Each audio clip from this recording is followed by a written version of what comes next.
Bem-vindos, caros amigos ouvintes, conhecidos e viventes deste magnífico mundo.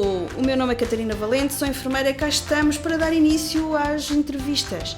Neste primeiro episódio, que se reveste de especial importância, quero dar-vos a conhecer a pessoa por trás do profissional, levantar a bruma que se esconde e expor aqui as características que fazem a diferença. Abrimos este primeiro episódio com uma pessoa deliciosa. Dou-vos a conhecer a menina Ana Sofia Simões, tondelense, enfermeira desde 2002, com uma carreira maravilhosa. Uma pessoa linda por dentro e por fora, aclamada por muitos como a Catarina Furtado das Beiras. Cedo percebeu que era a enfermagem que gostava de fazer na vida, mesmo que a família não estivesse totalmente de acordo.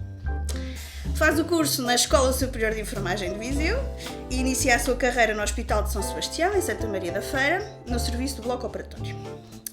Escolhe um serviço exigente e onde a componente técnica é um desafio e pouco tempo depois muda-se para o Centro Hospitalar e Universitário de Coimbra, onde abraça o Centro de Cirurgia Cardiotorácica, trabalhando também no bloco operatório e acompanhando de perto inúmeros transplantes cardíacos sob a égide do famoso cirurgião Manuel Antunes e de uma equipa de enfermeiros, médicos e técnicos de alto gabarito. Verdade? Em 2011, e sentindo que precisava de outros voos, muda-se para a capital deste império, à beira-mar plantado, e inicia funções de enfermeira no bloco operatório do Hospital CUF Infante Santo. Continua ligada à cirurgia cardíaca, agora com o cirurgião José Fragata, voando também pela especialidade de neurocirurgia, onde trabalha de perto com o João Lobo Antunes, que carinhosamente a apelida da Menina das Pérolas, num justo reparo de comparação ao quadro pintado pelo artista holandês Johannes Vermeer, de 1665, no qual representa o retrato. A Sofia está a ficar emocionada, mas não sei porquê. No qual representa o retrato de uma jovem com ar sereno e doce, olhar casto, simultaneamente feliz e triste, que esconde qualquer coisa misteriosa. É? A rapariga do brinco de pérola, o seu nome. É mesmo isso.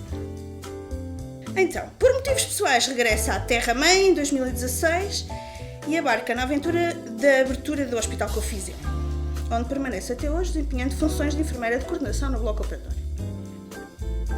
Aliada a esta experiência num sentido humanitário e de ajuda ao próximo, marca vincada da sua personalidade, realiza missões humanitárias em diferentes contextos e países.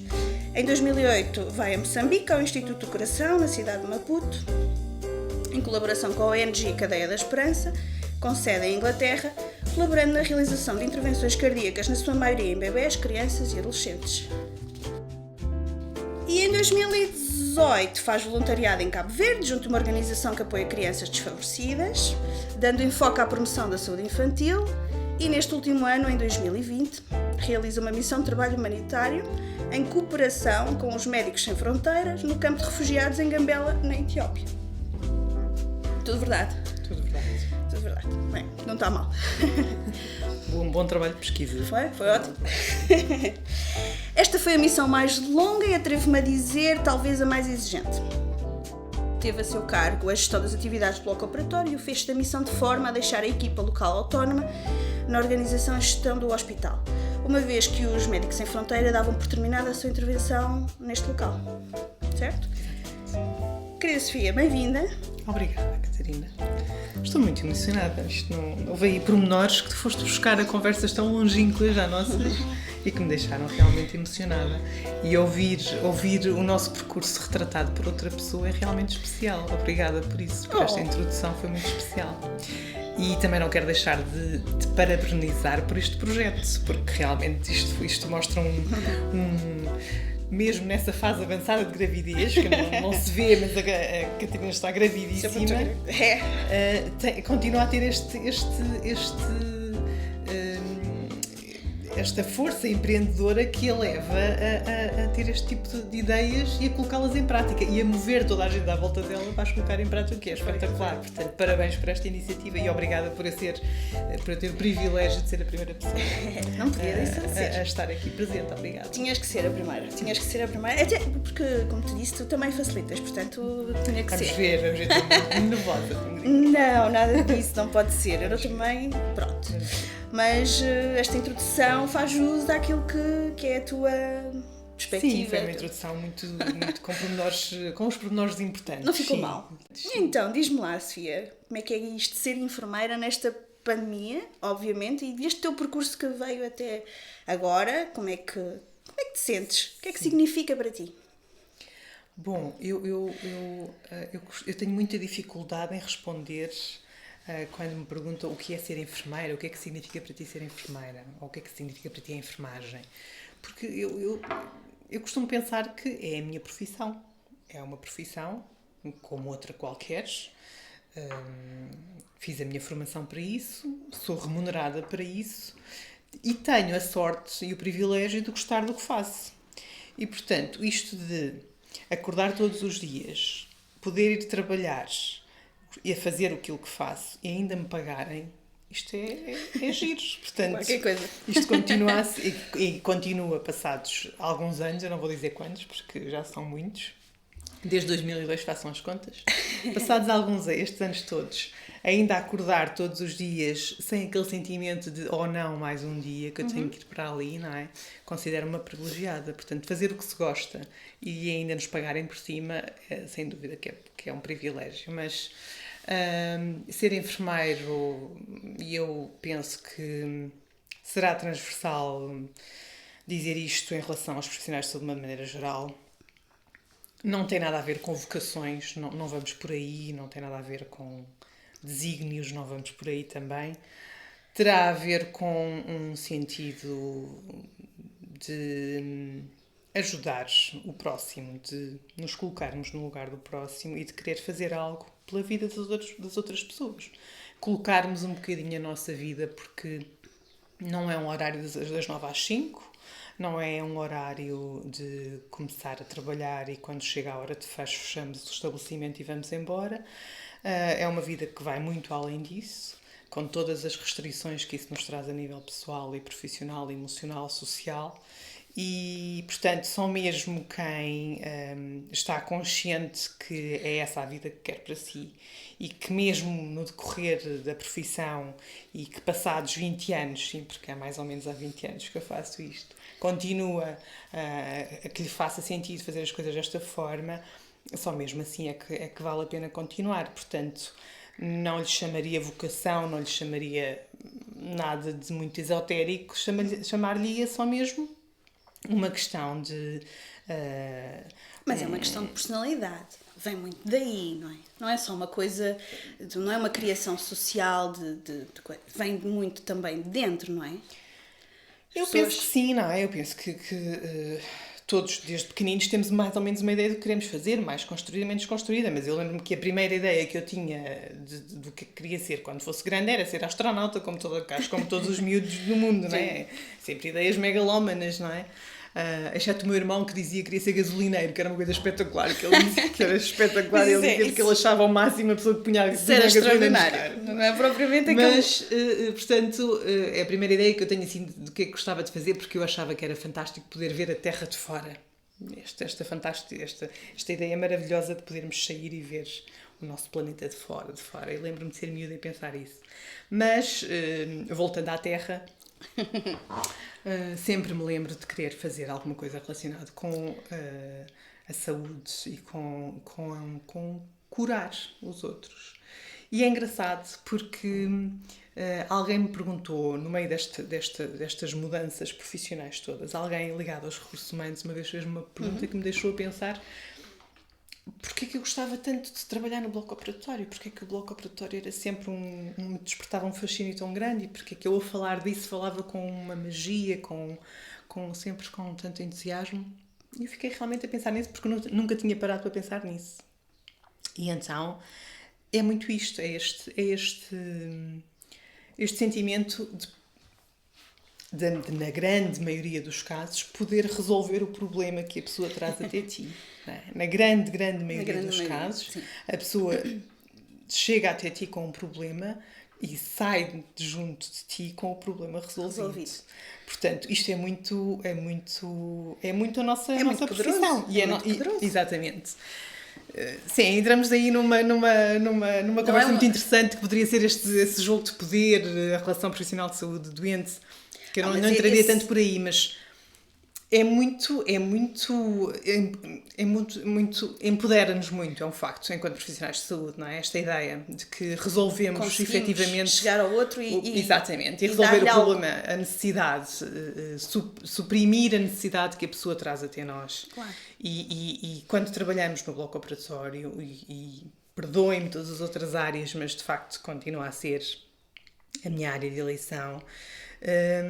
Isso acontece diariamente, não é? Diariamente chegam pessoas até nós com um problema e diariamente essas pessoas saem junto de nós com esse problema resolvido. E isso, se não é magia, é algo muito, muito próximo disso. Portanto, ser enfermeira para mim é isto tudo. Não consigo resumir, não consigo dizer uma frase ou uma palavra.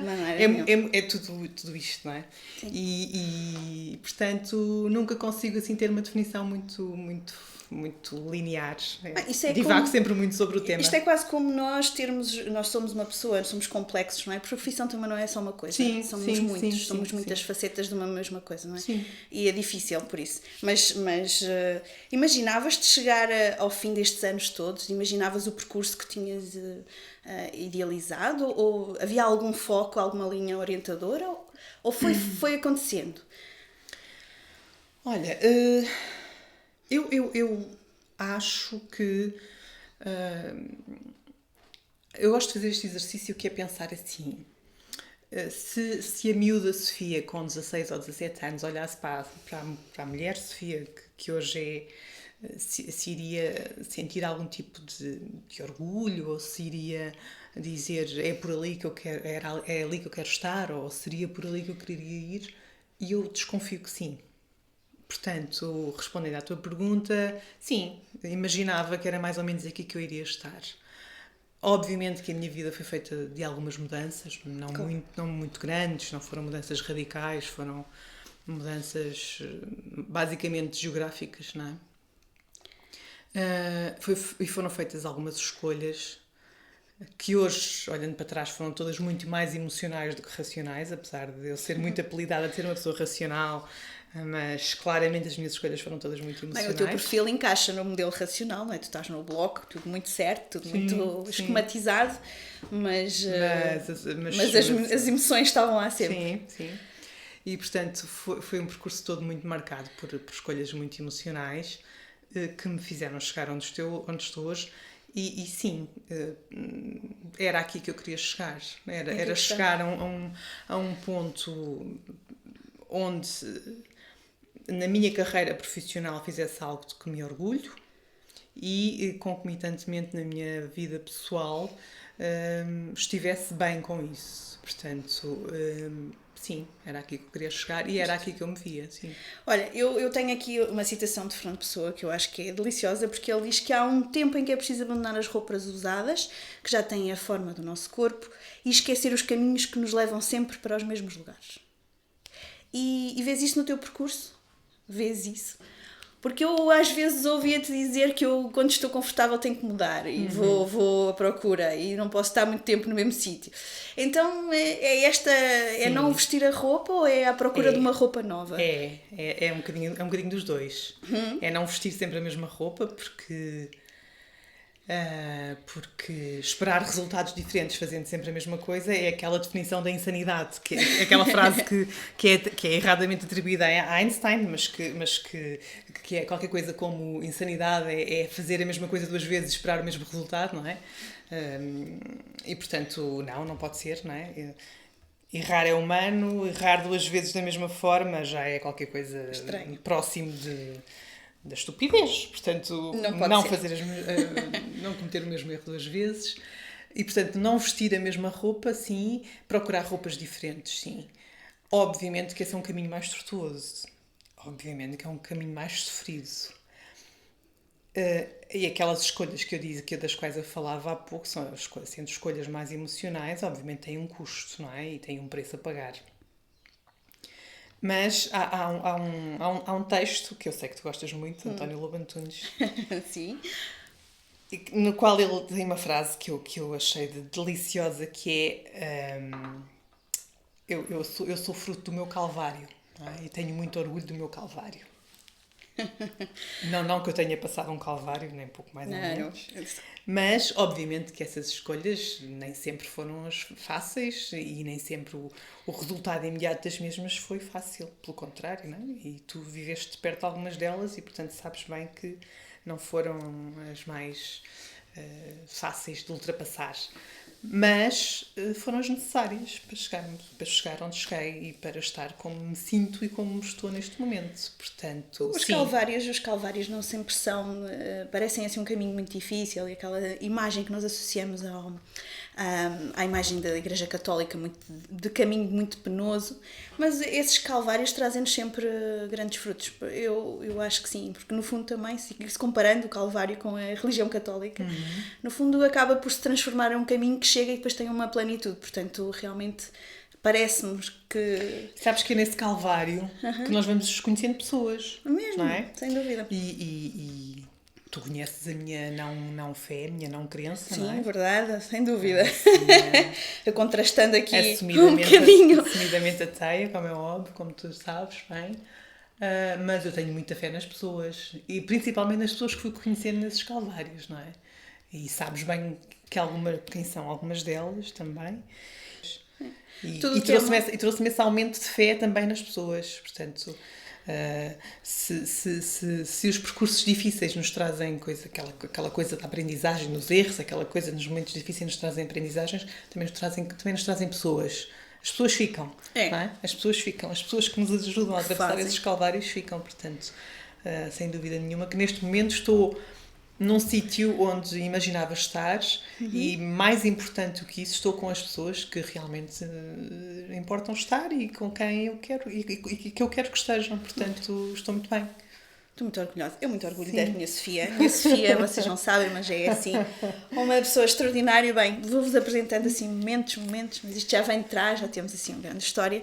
Bem, mas é então... Não é assim tão grande, nós conhecemos-nos há 5 anos. Sim, mas às vezes há intensidades. Mas às vezes parece que nos conhecemos há muito mais. Pessoas muito mais. Há pessoas que tu conheces há menos tempo e parece que não há. A afinidade cria-se e aparece. E depois, por muito que queiras, há pessoas que tu dizes sim, mas não vai lá, e há outras que é logo, sabes? E isso é muito giro. É muito giro. Eu tenho uma experiência agora, tivemos há uns tempos, eu não sei se tinha comentado contigo, mas partilho aqui com toda a gente, que havia um doente muito engraçado, chegou e eu tive uma afinidade incrível com o senhor, e o senhor era uma pessoa que tinha ultrapassado imensas coisas, de dificuldades na vida dele, e tinha sempre superado com uma grande vontade e força de vontade. E ele falava daquilo com uma humildade e com um sentido de respeito por aquilo que lhe aconteceu, sem nunca dizer, sem nunca se queixar. E eu achei aquilo tão delicioso, uma pessoa que eu me recordo sempre de um doente numa situação frágil que partilhou comigo uma coisa tão pessoal, e recordo-me sempre dele do momento da afinidade que tive com ele, e isso criou-se naquela altura. Não conhecia uma coisa imediata, não é? Imediata. E portanto há pessoas que são assim, há pessoas que se criam instantâneo. Assim. Sim, é verdade. Bem, olha, mais uma questão aqui, sendo tu Tondela lá da Tondela, cidade Tondela, rival aqui da nossa Viseu, especialmente agora com o futebol, não é? Não é rival, Tondela está na primeira liga, nem sequer há rivalidade possível. Pois, como é que é possível, não é? Tondela, não sendo capital, tanto na primeira liga, há essa pequena questão a resolver. Mas Tondela tem já conheci algumas pessoas, tem um movimento muito único, muito próprio, muito individual, e vê-se, sente-se nas pessoas, e portanto, tu tens esse espírito, não sei se veio de lá. O que é que tu achas? Achas que isso te apareceu, que também te foi imbuído pela sociedade em que vivias? Viveste naquela sociedade e criaste isso neste espírito de interajuda, de dar aos outros? Foi por aí? O que é que a cidade te trouxe? Olha, eu efetivamente dei conta disso até recentemente. Acho que toda a gente se recorda na altura dos incêndios mais recentes, 2016, 17, não tenho a certeza. Sim, 2017. Em que realmente Tondela, o Concelho de Tondela, o Distrito de Viseu em geral, mas o Concelho de Tondela particularmente foi muito afetado, e houve muitas pessoas que perderam tudo. E houve um movimento espetacular, fantástico das pessoas de Tondela, e não só, mas muito criado por pessoas de Tondela, que depois apoiado até por uma comunidade artística, porque existem muitas pessoas ligadas ao meio artístico provenientes de Tondela. Ainda há pouco falávamos do Samuel Lúria, não é? E, portanto, que foi realmente uma coisa brutal e que teve um apoio espetacular e foi bonito de se ver. Eu às vezes... eu não venho de uma família abastada, nem pouco mais ou menos, venho de uma família classe média, mas eu acho que tive um grande privilégio na família e se calhar na geografia onde nasci e onde cresci. Tondela é uma cidadezinha pequena, mais pequena era quando eu lá cresci, como é óbvio, não é? Ainda me lembro de Tondela ser uma vila, passou a cidade, era eu adolescente, mais ou menos. Mas Tondela teve sempre um grupo de pessoas muito viradas para as artes, muito viradas para muito progressistas e, portanto, e a prova disso é o Trigo Limpo, a Acerte, e o Grupo Teatro de Trigo Limpo e outros movimentos que existem e que me parece que abriram sempre muitos horizontes dos tondelenses para o mundo. E eu tive a sorte também de crescer numa família assim. A minha mãe e o meu pai faziam parte de um grupo de teatro enquanto adolescentes. A minha mãe era sempre a atriz principal e o meu pai era o guionista e o encenador, portanto, foi onde se conheceram. Criou-se ali o encanto, não é? Lá vem daí. Portanto, e o meu pai e o meu avô foram adeptos fervorosos da liberdade e, portanto, e de tudo o que isso traz. Portanto, todos esses horizontes me foram sempre muito apresentados e me foram sempre muito incutidos. E a abertura para o mundo e para a diferença e para as assimetrias que existem no mundo sempre me foram apresentadas desde muito pequenas. Não só com o acesso à cultura, como é óbvio, como eu estava a falar, mas com tudo o que se passava também a nível político, a nível social e que me era trazido para casa pela minha família. Portanto, esta visão do mundo foi-me incutida desde muito pequenina. Sabes que eu estive a ver, Tondela parece, se vimos assim no mapa de Portugal, Tondela está assim no centro, quase parece o coração do país.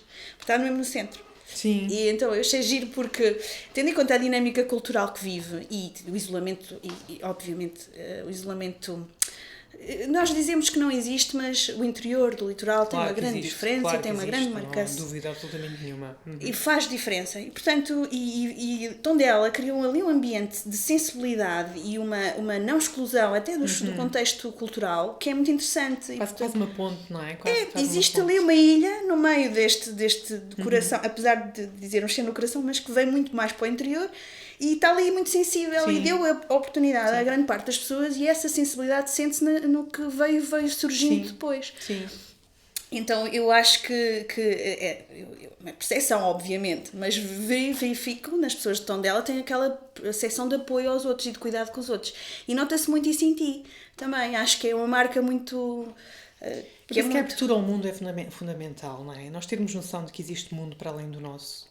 Sim. E que o quão privilegiados somos não é igual ao resto do mundo e que as assimetrias existem. Claro. E termos acesso a essa informação é fundamental. E o acesso à informação só se tem num meio onde realmente a informação seja fluida e chegue a toda a gente, não é? Portanto, crescer num meio onde esta informação seja fácil e acessível banal, e esteja exatamente como se fosse natural. Penso que é fundamental para Foi criar pessoas esclarecidas. O bichinho de voluntariado veio daí, achas? Veio de onde? O que é que tu identificas como? Eu não sei.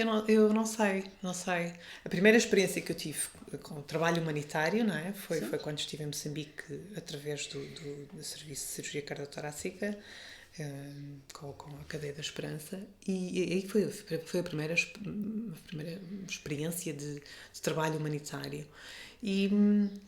Mas não posso dizer que não existisse antes a vontade. Claro que existia antes e claro que existia pelo menos a curiosidade, não é?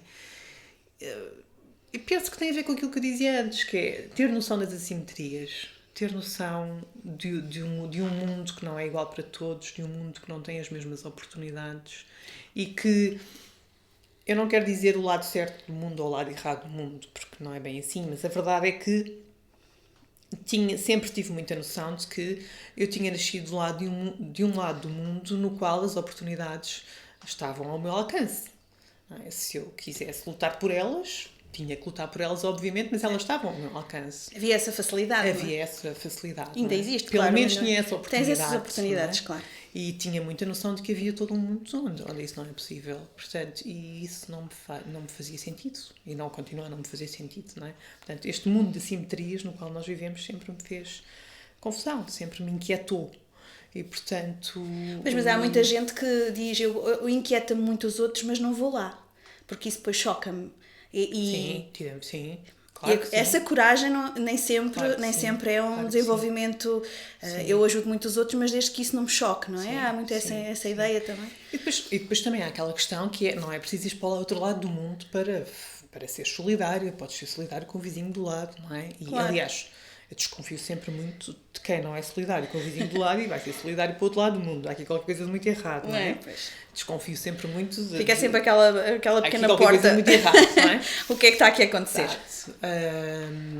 Mas a verdade é que nós, no nosso dia-a-dia, nós damos conta das desigualdades. Eu acho que já te contei esta história de um episódio que me marcou muito, que foi... há 20 anos ou há 30 anos era raro existirem negros na nossa zona. Sim, aqui isto era muito raro, claramente. Não existia, E um dia eu entro no autocarro para ir para o liceu e nesse autocarro vinha uma colega que era a Ruth, eu posso dizer o nome dela porque ainda hoje tenho uma relação de amizade com ela. A Ruth, de certeza que te vai ligar. A Ruth, sim, e a Ruth, a mãe dela era de origem, ela é de origem angolana e portanto a Ruth, obviamente, que tem a tez escura, não é? E a Ruth ia sozinha no autocarro e ninguém se sentou ao lado dela. E até havia alguns comentários, os miúdos conseguem ser muito cruéis, obviamente, não é? Muito por desconhecimento, muito por falta de conhecimento e de formação, estão em processo até também, medo, estão até a caminho, de desconhecimento, até de, sei lá, não sei muito bem de quê, não é? Mas a verdade é que a Ruth ia sozinha e ninguém se sentava ao lado dela e ninguém conversava com ela. E aquilo fez uma confusão tremenda e fui-me sentar ao lado dela e fiz amizade com a Ruth, ainda hoje somos amigas. E ela ainda hoje se lembra desse episódio e eu também me lembro porque foi tão marcante para as duas.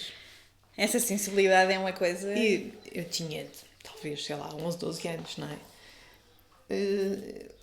Lá está, são as desigualdades, são as assimetrias que me foram sempre...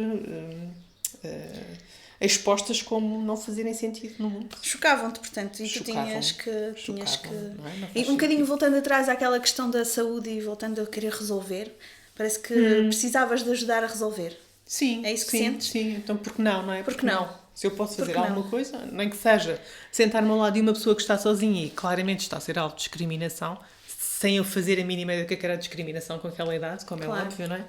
Mas porque não sentar-me aqui e só falar com ela e só mostrar-lhe que pode contar comigo e podemos ser felizes à mesma, portanto, olha, eu tenho uma questão que é que o voluntariado, já fizeste várias experiências de voluntariado, portanto, já não foi só uma, portanto, já não podes dizer, foi só uma experiência de uma vacina, quase. Qual é o impacto que isso traz para ti? Porque não é só aquilo que nós damos, é o impacto que traz para nós. Sim.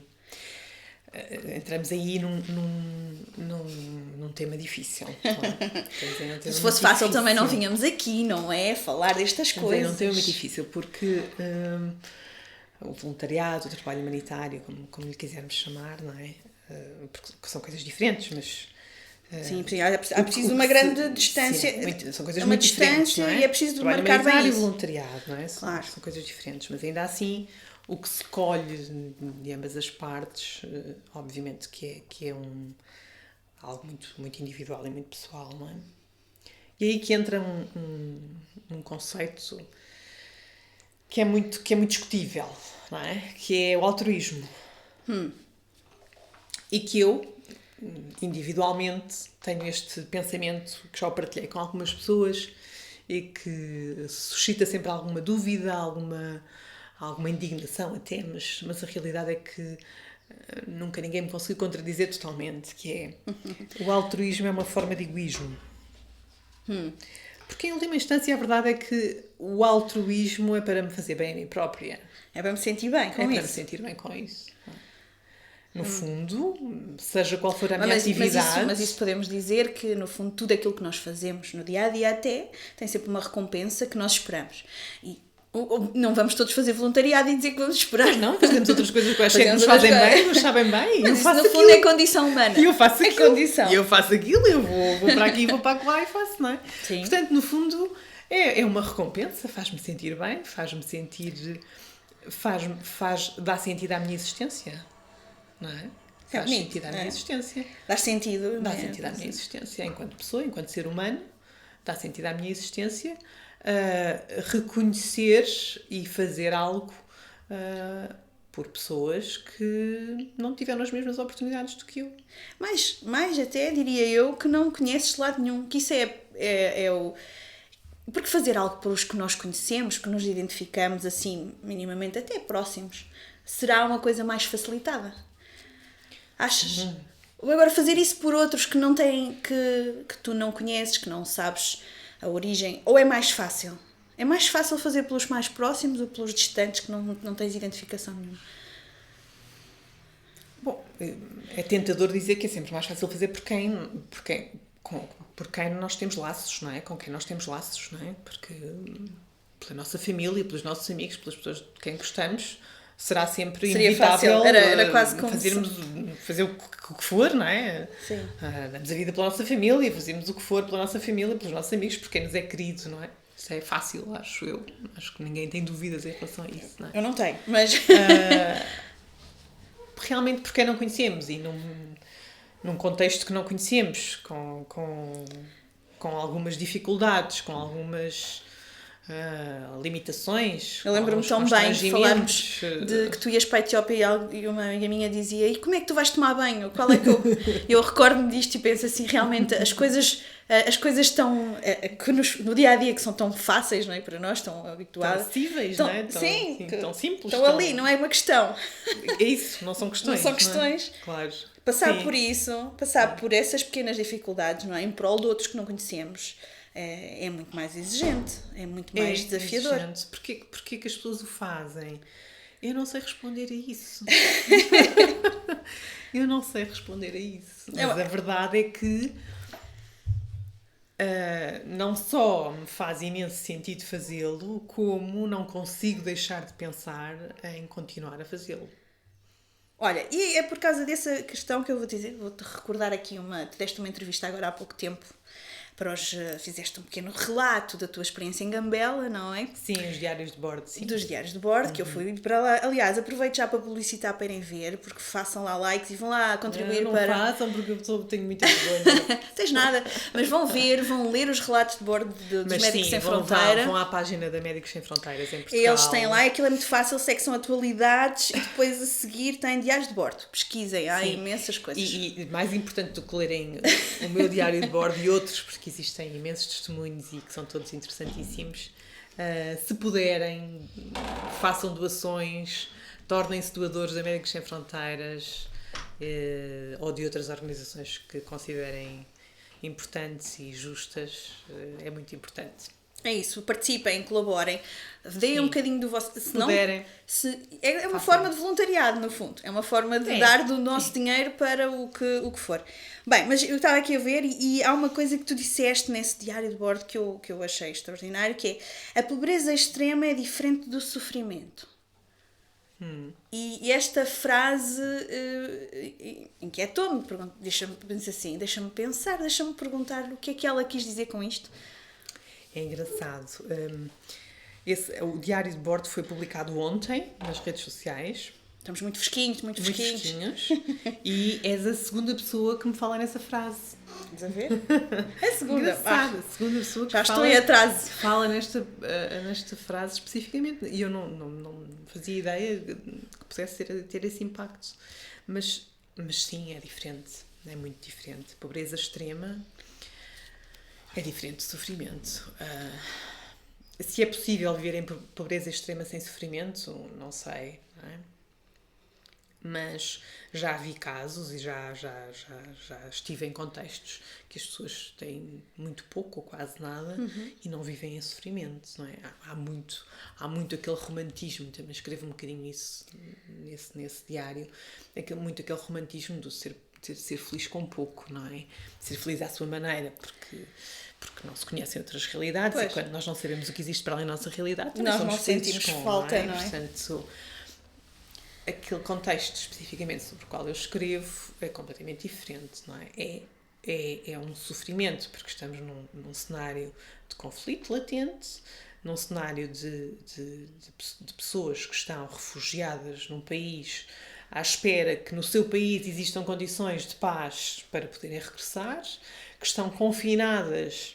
Ou seja, não te querendo perder a tua ideia, mas só para enquadrarmos aqui um bocadinho mais o que é que era Gambela, o que era Gambela? Sim. Gambela, sim. Porque se calhar desenquadrado não faz. Sim, faz assim só este relato, só o enquadramento. Portanto, Gambela é uma cidade na Etiópia, junto à fronteira com o Sudão do Sul, que num espaço de 2-3 anos se viu invadido, entre aspas, por refugiados vindos precisamente do Sudão do Sul.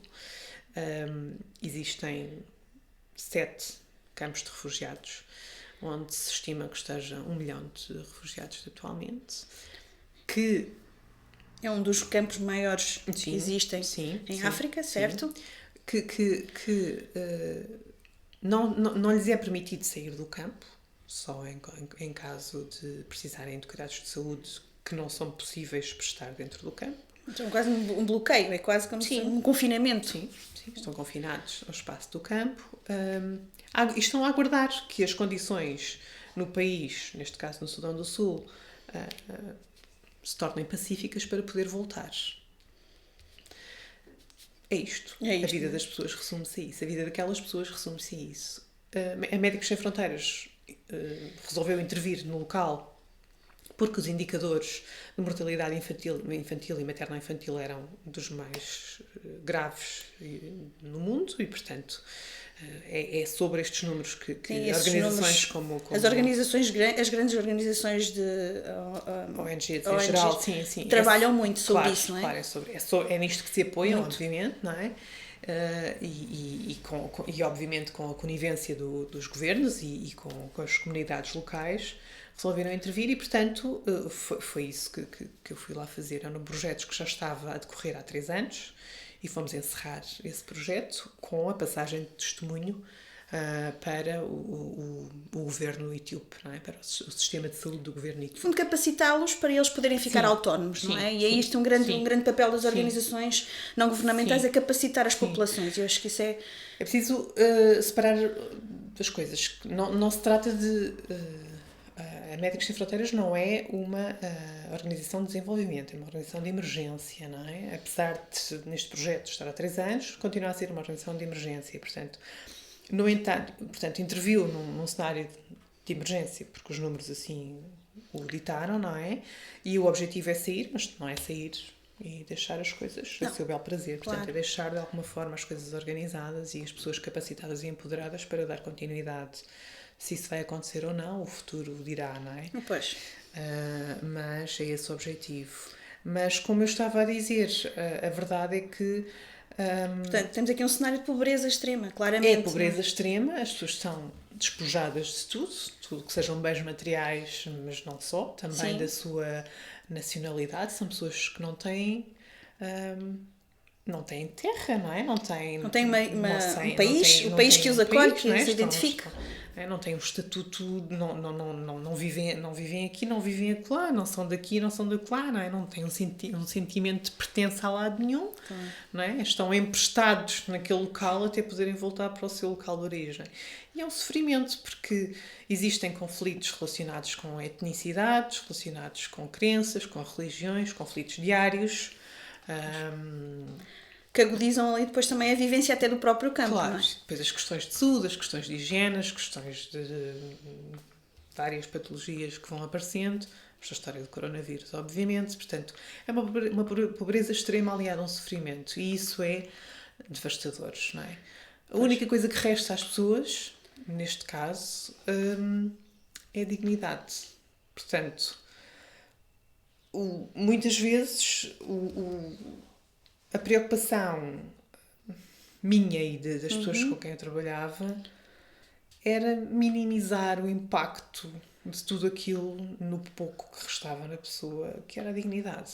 E é muito difícil num contexto daqueles, não é? Mas Porque nós temos os nossos estándares o ocidentais. último que se perde é a dignidade, não é? Exatamente. No fundo. Temos uns estándares ocidentais que estão completamente descabidos num contexto daqueles, não é? E temos que nos adaptar. Mas ainda assim, a dignidade é algo universal, não é? O ser humano... Há valores que são transversais, não é? Há coisas que são sempre iguais. Era realmente considerar a pessoa como pessoa e respeitar a pessoa como pessoa até ao fim, e mesmo depois do fim da vida, não é? Era algo que nós queríamos muito aguentar e manter e lutar por. Às vezes era possível, às vezes não era possível. E esses eram os momentos mais difíceis. Eram os murros no estômago que tu falas. Eram os murros no estômago que eu falo, sim. Ela relata lá, tem que ir lá ver mais uma vez, Sim. os murros no estômago. Sim. Isso é difícil, mas lá está, também te pôres a ti nestas provações também é assim um desafio, é especial, Sofia. Sabes disso, não é? Ela desvaloriza, não liga. Ela desvaloriza. Queres-nos contar alguma coisa que te marcou mais, ou assim algum episódio, só para pôr aqui assim em concreto aquilo que no dia a dia podias viver?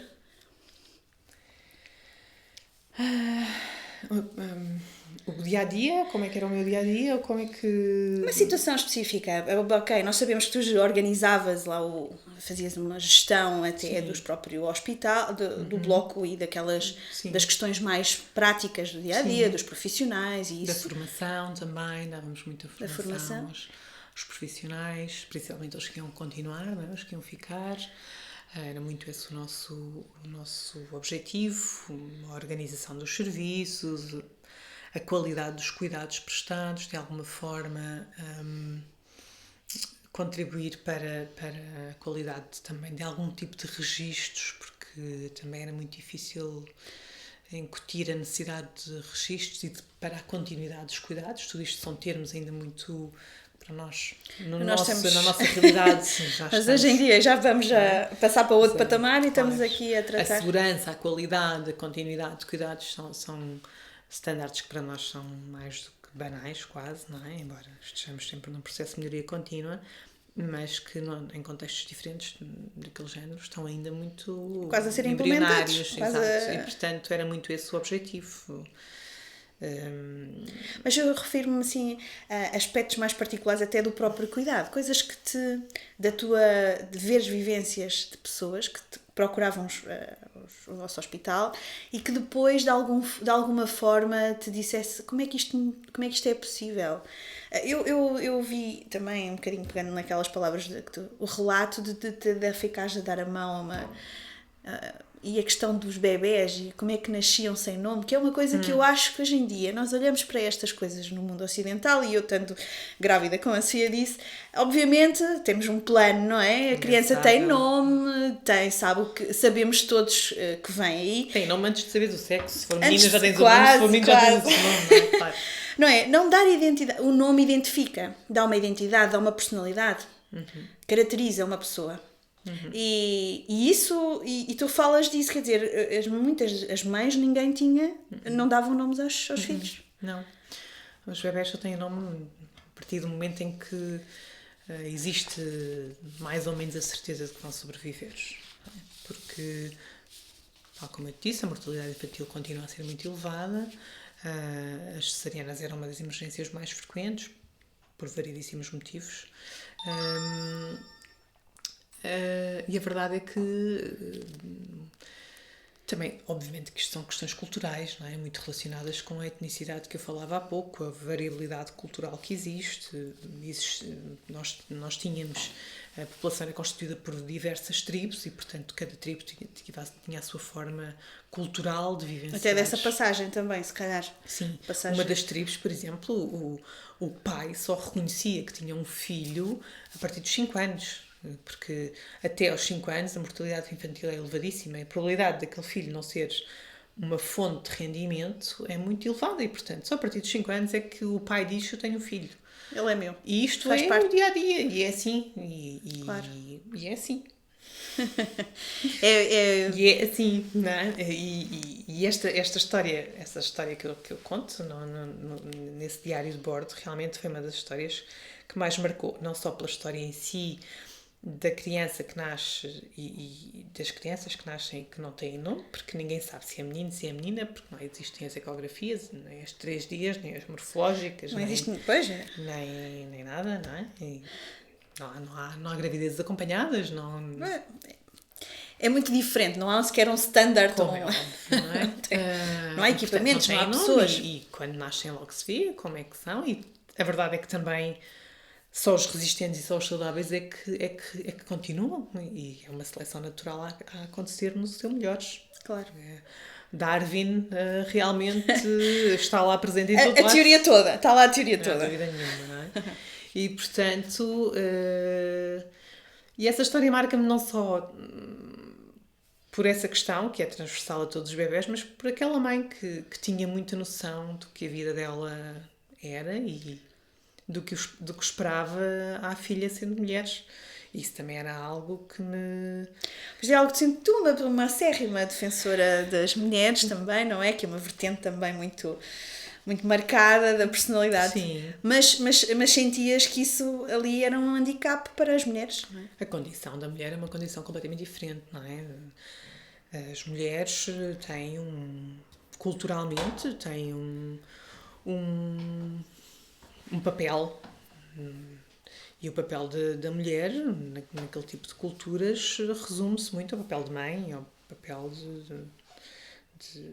de cuidar dos filhos, de cuidar da casa e pouco mais, não é? E portanto, mas as condições nas quais vivem e nas quais são cuidadas ou não cuidadas são condições muito particulares e, claro. E algo que numa total ausência de liberdade de escolha e, portanto... Isso ainda ficava mais...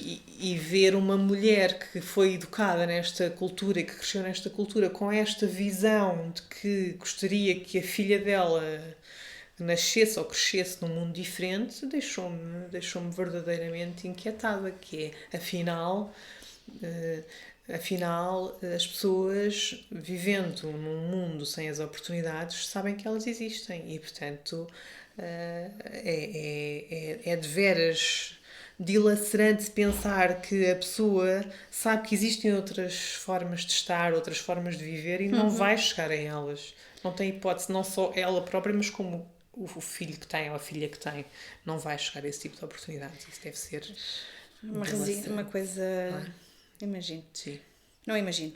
Eu digo sempre que imagino, mas não imagino Sim. nada. Eu acho que nós nunca conseguimos pôr-nos no papel dos outros por muito que tentemos. Sim, são realidades muito distantes. É muito difícil. Sim. Olha, e agora assim, terminando assim mais em beleza, já vimos aqui futuros, projetos. Como é que é? Como é que é a nossa vida? O que pensas do teu futuro? Nesta questão, obviamente, mais humanitária. Porque a enfermeira vai ser sempre, não é? Sim. Isso vai ser sempre. Sim. Não vai imagina fazer outra coisa, não é? Eu costumo dizer que eu gostava de comprar a banca de jornais, não é? E ter só a banquinha de jornais e a minha preocupação era só saber se ia chover à tarde ou não para pôr os jornais cá fora ou não. Mas não é nada verdade, não é? Seria muito infeliz a fazer isso. Isso é só naqueles dias em que estou muito cansada é que digo isso. Sim, em relação eu não sei o que é que vou fazer, né, em relação a... É uma provocação, tu sabes, que é uma pequena provocação. Não sei exatamente o que vou fazer, sei que vou continuar a fazer trabalho humanitário, não tenho dúvida nenhuma disso. Costumo dizer que conhecer esta realidade torna impossível não voltar lá, torna impossível não querer continuar a fazer alguma coisa, torna impossível continuar confortavelmente sentada no meu sofá, sabendo que esta realidade existe e não fazer nada por isso. Portanto... Inquieta, tem picos. Torna impossível. Tem picos. Torna impossível. Tem Portanto, picos. sim, sem dúvida nenhuma que vou continuar a fazer. Não sei ainda quando, como, nem onde, mas sem dúvida nenhuma que vou continuar a fazer trabalho. Mas é o teu caminho. Sim, É o teu caminho. passa por aí. Sem dúvida. Olha, Sofia, achei delicioso ouvir-te falar, obviamente, é sempre bom, já sabes, nós temos assim uma conversa que flui, coisa vai, falamos de temas sempre muito complexos, às vezes até, podíamos ir credo, Nossa Senhora, para também não podemos aborrecer, senão depois o auditório acha que nós estamos aqui, logo no primeiro não podemos dar bandeira assim logo de chofre, não é? Não durava aqui horas a conversa. Mas fazíamos uns segundos ou terceiros, quem sabe se isto tiver aceitação, e obviamente é sempre um desafio isto, que estamos aqui a construir agora. Sim, depois podemos um dia falar sobre o outro lado do trabalho humanitário. Fica aqui o desafio. O lado menos positivo do trabalho humanitário, porque também existe. Não é só coisas bonitas. Não é só coisas bonitas. Também existe um lado menos bonito. Olha, podemos falar, é uma coisa gira que eu vi numa entrevista agora há uns dias, que é sobre os staffs. Eu achei giro o termo, porque alguém dizia que nós vamos lá tratar das coisas, ok, como profissionais de saúde, mas há toda uma logística e toda uma questão envolvente, que é o que vai para além daquilo que se vê no imediato, não é? E eu achei muito interessante, também me podes falar sobre isso. É verdade. A quantidade de gente que não é profissional de saúde direta e que implica, mas que são muito mais. Que são muito mais e que não é fácil visível. A logística tem muito mais profissionais do que os profissionais. O medical staff é muito menor do que... Não é? Sim. Que é uma realidade que também nem sempre estamos despertos, pois Normalmente as pessoas dizem, por exemplo, em relação a Médicos Sem Fronteiras, as pessoas dizem, mas não, eu não sou médico, não sou enfermeiro, o que é que eu vou para lá fazer? Não, nada disso. Há uma panóplia de funções que se podem desempenhar. Muito desafiante, portanto não se escusem a isso, não pensem que é só para determinado pessoas, não são ligados, porque não são profissionais de saúde, sim, nada disso. Muito bem, olha, muito grata, sabes, eu sou muito grata ao planeta e ao mundo por me dar oportunidades assim, acho espetacular, e a questão da pandemia também veio revolucionar aqui as nossas formas de estar também, acho que isso também mostrar o lado bom, sempre, já sabes, eu vejo sempre o lado bom da coisa, o lado da força, mas igual. Portanto, olha, obrigada, e obrigada a ti principalmente, mas obrigada a todos por estarem desse lado, ouvirem as nossas palavras, as nossas conversas. Sim. O Circo a Vapor termina por aqui, agora. Estamos na última estação aí. Estamos na última estação, vamos sair devagarinho, que o carvão está a terminar agora. Parece-me bem. Portanto, olha, mais uma vez, obrigada. Voltem, para o próximo mês estaremos cá outra vez. Esperem um novo episódio com mais surpresas. E cá estamos. Boa. Obrigada. Até já. Até já.